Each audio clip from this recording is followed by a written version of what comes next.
Congratulations.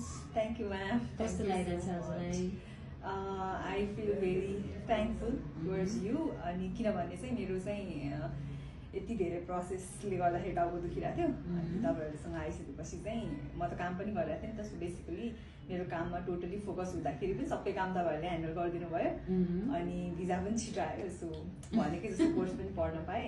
कुन कोर्समा जाँदै हुनुहुन्छ हजुर? म चाहिँ masters by research in leadership and म्यानेजमेन्टमा जाँदैछु। ओके, कुन युनिभर्सिटीमा? University of derby.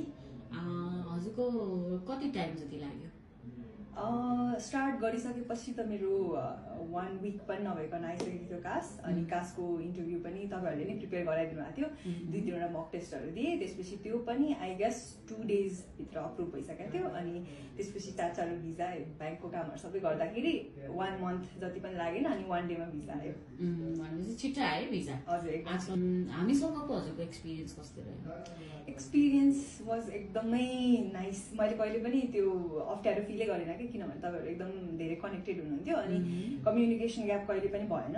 लाइक मैले सोध्नै परेन कि यो कहाँ पुग्यो त्यो कहाँ पुग्यो भनेर प्रोसेस। म काममा व्यस्त पनि थिएँ, मेरो आफ्नै काम गरिरहेको थिएँ। सो त्यो हुँदाखेरि पनि मैले कहिले पनि फिल गरिनँ कि यो मेरो काम चाहिँ ल्याग भइरहेछ अथवा यो चाहिँ ढिला भइरहेछ भनेर कहिले पनि भएन। एकदम सरासर भयो। सो म चाहिँ एकदम खुसी छु, तपाईँहरूले एकदम मजाले काम गरिदिनु भयो। ओके, सो युके जान चाहनुहुने अरूहरूलाई चाहिँ के भन्न चाहनुहुन्छ? युके को प्रोसेस जति गाह्रो छ भनेर मान्छेले एक्सप्लेन गर्छ मलाई चाहिँ लागेन। अब एकदमै सजिलो लाग्यो। Thankful towards global insight and सबैजना ग्लोबल इन्साइट आएर एकचोटि चाहिँ बुझ्नु होला, किनभने तपाईँहरूको प्रोसेस पनि एकदम सजिलो हुनसक्छ। इफ तपाईँहरू चाहिँ एकदम बिजी हुनुहुन्छ आफ्नो सेड्युलमा भने उहाँहरूले चाहिँ एकदम प्रपरली गाइड गरिदिनुहुन्छ। Thank you.